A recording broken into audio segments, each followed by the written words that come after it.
Imagine scraping hundreds of Canadian business listing with no with just one click, no manual copy paste, no spreadsheets, and all in a beautiful or nice GUI that I built myself in scratch just now, right? That's what I built just for today. Just now, a Python-powered scraper with a real-time progress bar. So you can see the progress bar. So you can see it's currently at 16%. Exportable CSV down below. There's a button below, and in a well, it's not beautiful, but still presentable GUI that I built myself. Now, definitely it's a responsible interface because I use Kivy and Playwright, one of my favorite module. And the best part, well, it depends if you understand the code that I'm going to explain to you. You'll understand every line of code. All right. If you need the whole code, just let me know. Even if you're not a Python pro.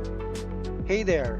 My name is Q Cybertech Guru, and welcome to my channel.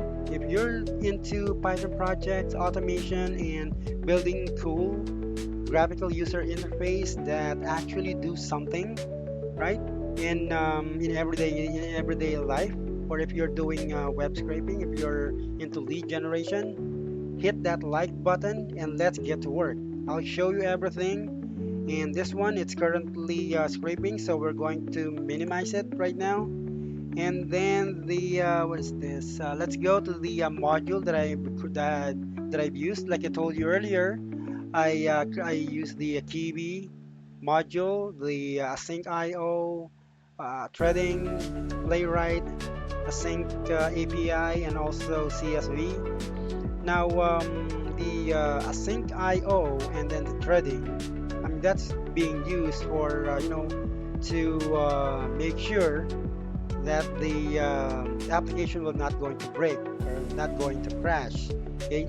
It keeps the UI smooth while scraping data in the background. Okay. Now, well, not in the background because right now the Chromium browser is currently showing up because I currently use the headless browser, but I put it as false because if you're going to put it through, right?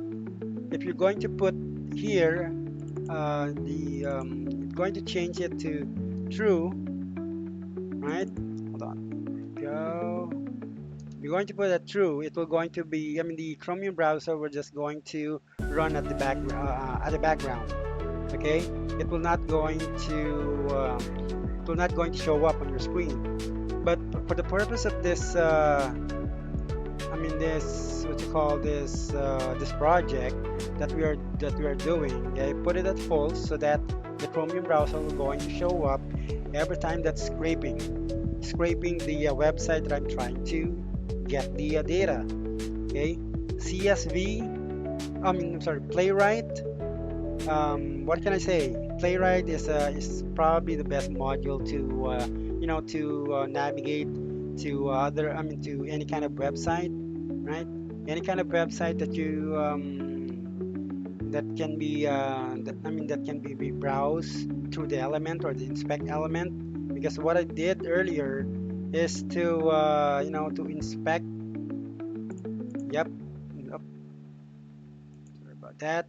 To inspect this website by going to inspect element. Okay, I did this because I need to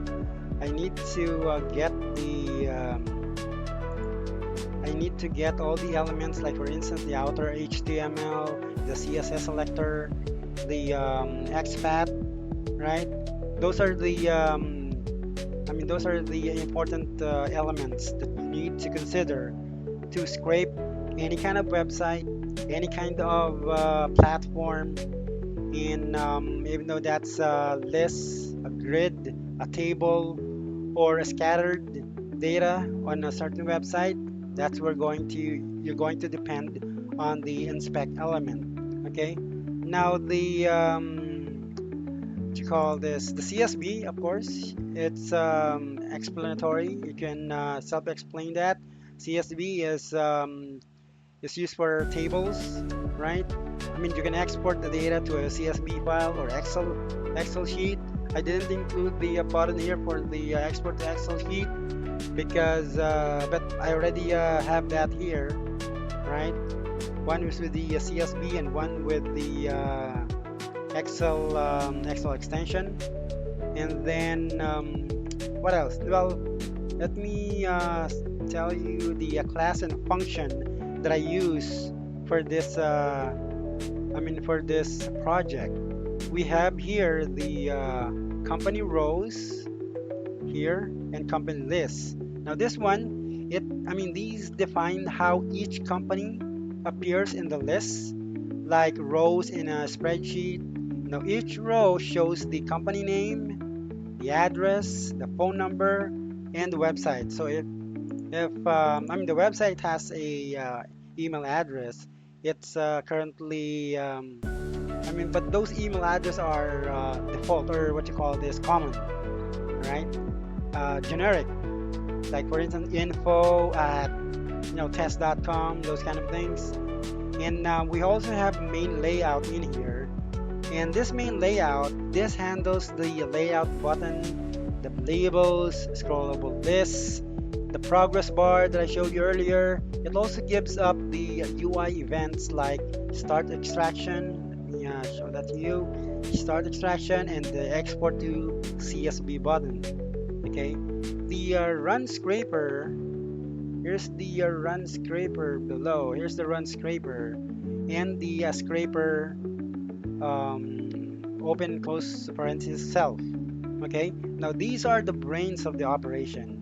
Now they launch the scraping process using Playwright and collect data from the website that I input here on the base URL, and that's the made in Canada directory.ca/cat/Canadian-business-products. All right.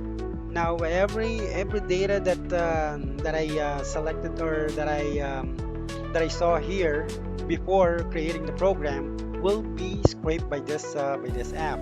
Okay, now the schedule UI updates, let me show that to you. It's down here. Okay, hold on.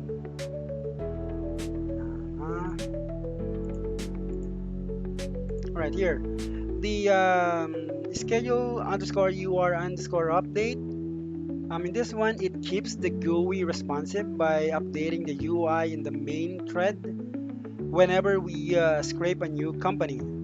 Okay, because it will going to append on the table here. Okay, so if the scraper saw a company on that website, it will going to extract on this. It will going to update this table in real time. Okay, as you can see here, as you can see, it's currently extracting the Winterlux recycled cashmere. Currently we are 58 out of 241 companies only in this website on the this one. Okay, now, and just like that, we already built our own scraper or scraping GUI app. No more boring scraping, no more no more boring scraping script stuck in the terminal. You will now have a real time with working interface, background scraping, and CSV exporting, the full package already. Okay. If this video helped you level up, don't forget to like and subscribe for more advanced automation builds. Now, like this one. If you like this one, you just have to send me an email, drop a comments down below. If you want a version that scrape other sites or add filters, or probably a search box where you can search the company on that table. Okay, but you can do that because Once you're already done, it will going to automatically, or not automatically, you have to click on the export to CSV, and then it will going to go to the directory where the app is currently located. Okay. Now, well, we're already done, but probably I'm not able to show you if this scraper already scrape all the data from that website. But earlier, I already run this application. Oh, by the way, the program name that I created, or the program name is Python Scraper Canada.py. I have another one which is Canada underscore scraper.py, but I was not able to show that to you because it also scrape owner email address. Okay, it's just generic because most of the email address on that website is just generic, and then of course the phone number, the address, email address, or I'm sorry, the company name, right? Fax number if they have a fax number. Yeah, it will going to be scraped by this application, but I'm going to show you the scrape data earlier. As you can see here. Now, if you, oh, by the way, before I forgot. Now, in case that you have an Excel sheet on your VS Code and it's not, like for instance, if I'm going to click on this, as you can see, open anyway. If I'm going to click on open anyway, sometimes it will not going to show up the what you call this, the data, okay? Because the Excel sheet is not something like a CSV. It's binary. Okay, and that's the best part about this VS Code because you can install extension.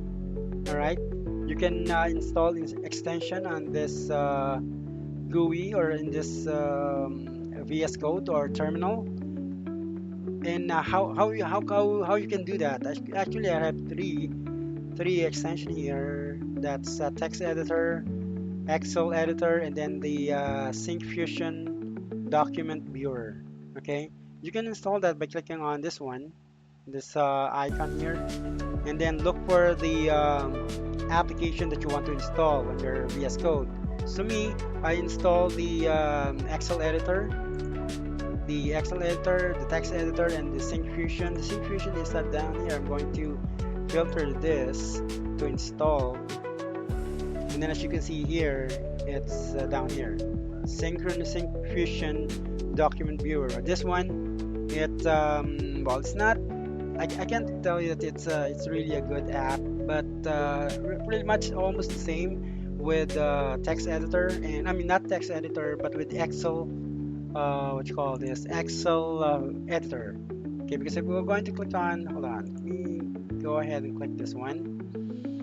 See, as you can see here, I clicked on the Sync Fusion document viewer, and as you can see, you can control A. I'm doing a control A to select all, but it's not.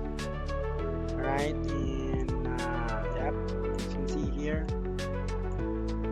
Now you see earlier the says NA because from our logs, right? It says missing website for the company name, missing phone number for the company name, missing website on that company name. So you will definitely get this kind of not this is not an error. These are just information that the indication that the phone and the email address is not available on that website. Okay. Now, like I said, if you have any kind of question, right, good or bad, just post a comment down below or send me an email, and I'll definitely going to answer that. All right. So until then, if you have, if you like the video, please smash that like button. If you really love what I'm doing here on YouTube, please subscribe to my channel. Thank you very much, and let's see you on the next video. Okay.